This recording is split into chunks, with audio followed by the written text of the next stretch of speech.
Hi, I'm DJ Rad Key, and welcome to what is now my 102nd vlog. Thank you for staying with me. It's a special day today. It's my last vlog in studio. Tomorrow will be the culmination of what is the Scratch Academy, my final day. So today is October 4th, 2018. It is Thursday. No school at the Scratch Academy, but tomorrow will be the last day. Tomorrow will also be the last vlog. So I want to give each student, well, it's really only Shinobi and me, an exit interview. I don't know if that's something the Academy does, but I feel that's just a great idea. You know, simple questions about where you're at, where you're heading, and what you think about the Academy. 5 simple questions. We'll call it 5 quick questions with DJ Rad Key. Being that there is only one other student, Shinobi, who I hope he even participates because he's not much of a talker. He's a pretty shy guy. Maybe I'll get him to answer at least a couple of the 5 questions without him being too bashful. And I also might interview additional students. I figure I probably should interview Heckno, Frank Cortez, and Jerry, because it might be the last time I'll see all 3 of them together in one room, at least for a while, unless we do some kind of graduation showcase down the road and I participate. So, with that being said, the 5 questions I am going to ask the 4 of them individually, and give them time and hopefully have enough good answers for a potential vlog. The 5 questions to begin with, we'll start simple. In what areas has the Academy helped you improve the most? So I feel, off the bat, easy answer would be technique. I had incredibly horrible technique. Did not know what I was doing as far as even my fingers just weren't even the right place at the right time. I overused the mouse. I did everything that you probably shouldn't do.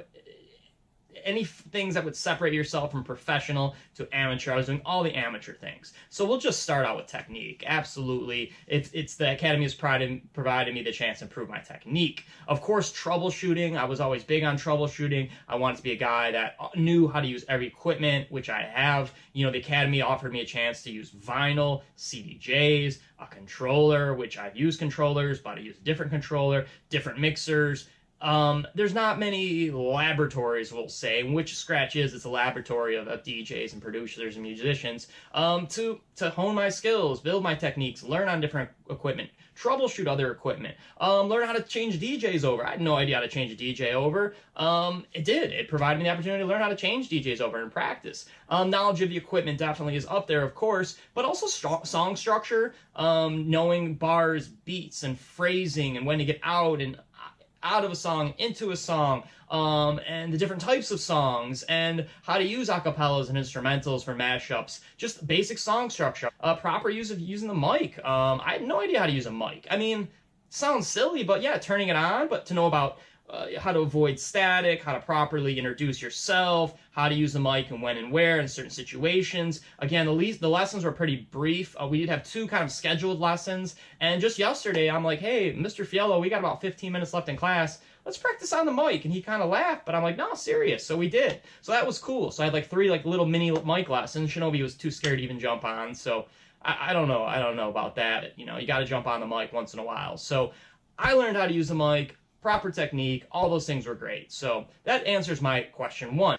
Question 2, what have you enjoyed the most about the Academy? And this sounds kind of funny, but it's the camaraderie on my days off or the times that I'm not really scheduled to be there. My Monday, Wednesday, Friday, 2 to 4, half the time was kind of stressful because I was either taking a test, preparing for a test, showing Fiello what I learned, trying to demonstrate my skills. So I felt like that window of when I was actually scheduled to be there was fairly stressful more than half the time, but the rest of the time I had a blast, especially like on random Saturdays. Like to advise other students is coming on a Saturday if you can. Granted, there was times where I was driving to the Academy, I'm thinking like, man, now's a nice day to go to the beach, but I never considered going to the beach because I had an opportunity to learn and be surrounded by great DJs, great instructors, good people. It's rare that you get in a room with multiple DJs at different varying levels, all willing to kind of help each other out. So, I mean, some of my best times in the Academy, and granted it was only 102 days, and not, of course, not every day I went, and the Academy is closed Sunday, but on days where I could come in on a Saturday, or days I could come in on a Thursday and catch a different lesson, a different instructor, somebody else speaking to somebody at either a higher level, or, as I advanced in the program, people at a lower level, and hearing lessons for a second time over. It was great. So, I mean, I really enjoyed the time at the Academy, not in the class. Of course, it sounds kind of weird too, but I really enjoyed being in the Academy, listening to other people, It obviously helped me for my exam, and it really relieved a lot of tension. Because going into the academy, I watched videos of other students from other academies. They did a lot of videos from the New York Academy, and these students look so good and so exceptional. I was always worried about taking tests. But then once you're there and you're in the room and you see what's going on, it brought a lot of my anxiety and stress down on test days, watching other people take tests. So that's another recommendation for future students. But to answer question 2, the thing I enjoyed the most was playing with Shinobi, listening to the other students, and basically, taking it all in. Another thing I enjoyed wasn't really academy related, but these vlogs. I really enjoyed doing these vlogs. I'm gonna miss making these vlogs. It was a staple of my day, whether it was earlier in the day, later in the day, sometimes late at night, whenever I could do them. But they were fun. They were fun, and it helped me out a lot. I feel they've guided me as far as my vocal patterns and my range. And I've been told by some critics I say man and dude too much. But regardless of that, man, I feel like I'm doing a pretty good job, dude. So, question 3. What are your greatest strengths as a DJ? My professionalism. Without a doubt, I don't know a DJ that can show up with a tent, multiple speakers, wireless mic, be on time, be courteous, request songs ahead of time, be ready for odd requests, being able to play any set, genre-wise, being ready, being prepared, being courteous. Sometimes in class, my personality might not come off as the most courteous, understanding person, but I'm a critic, and sometimes I over-critique people and I want to make them better. I don't want to judge. I appreciate criticism, and therefore I dish out maybe unneeded criticism on others. And that's maybe a fault of mine, but I feel professionalism outweighs anything I can bring to the table. Again, song selection. I feel like I just fantastic song selecting skills, and that's not to sound too egotistical, but it is a question, and I'm answering my question of what are my greatest strengths as DJ song selection. I know when to play it. Also, I think another great strength of mine is my creativity, and that just comes, I guess I was born creative. I think I'm a creative, artistic person. I feel like I can do a lot with the songs I'm given, and try to work them in a cool kind of way, and kind of have a good pattern and good melodies, and whether it's mixing in key or phrasing correctly or the right beats, the timing, the energy. I feel I'm pretty creative. That's definitely a strength of mine. Depth of my library, and maybe that comes to just me knowing a lot about songs and music, and listening to Led Zeppelin as a kid, but then also listening to like Dr. Dre, I always felt like I was an open format listener, let alone an open format DJ as an adult, I never really had like a set, I only listen to this kind of music. My musical depth was always big. I went, back into Crosby, Stills, Nash & Young at the same day I was listening to Tupac, so that's just kind of me as a person, and me as a connoisseur of good music, is I was always open-minded, open format. Never liked Latin music, still don't like Latin music, but other than that, I'm down for whatever. Question number 4. What are your immediate plans following the completion of the academy? So I got gigs lined up, which is cool.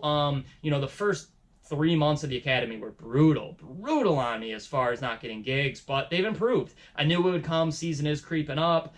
People are doing holiday parties, Halloween parties, of course. So I do have a gig actually today with DJ Wuggy. It's at a firefighters banquet. I've done one with him before. He's a good dude. I had my parents' 40th anniversary. Shout out to Christine and Harry. You raised 2 good kids. Be doing their anniversary, which is an awesome gig. It's probably the gig I'm most excited about this entire year.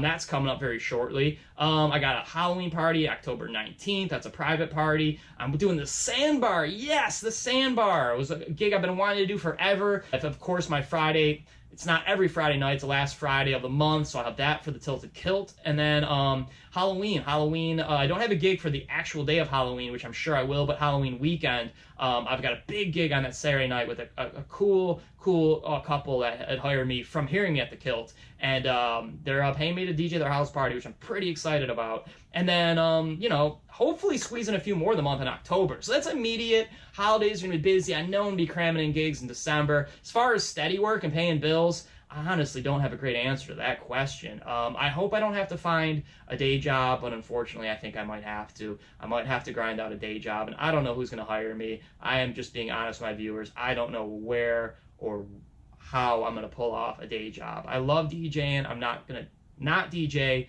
but it's hard to live as a full-time DJ, and it's such a competitive market, me as an inexperienced DJ. So if I can string enough gigs together, I can get by, but man, I don't want to just get by. I don't want to just get by. I want to buy some new gear. I want to buy some new clothes. I want to buy some new shoes. I want to go out. I want to enjoy a nice meal once in a while. And these are things I've all sacrificed through the academy. I've just cut out because I can't afford to, because I'm only getting a few gigs and I can't even barely pay my bills. So hopefully immediate plans are to do the gigs I've talked about, pick up more gigs, do a Monday night event. I really want to do something on Monday nights. I know I'm probably not going to be working on Monday nights, nor I'm going to be a paid DJ on Monday nights, but I'd like to do some kind of Monday night event with other DJs, possibly get paid out of it. But yeah, I'm probably going to have to get a day job. Hopefully something that's not completely demeaning, but yeah, I'm probably going to have to work the day job a couple days to be able to pay rent.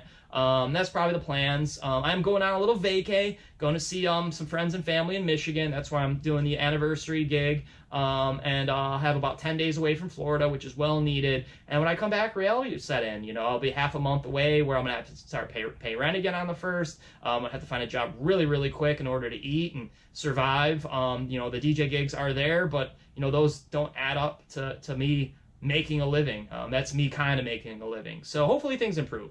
So that answers question 4, and to wrap this vlog up, question 5. Okay, where do you see yourself in 1 year? Hopefully alive. Hopefully I'll be alive.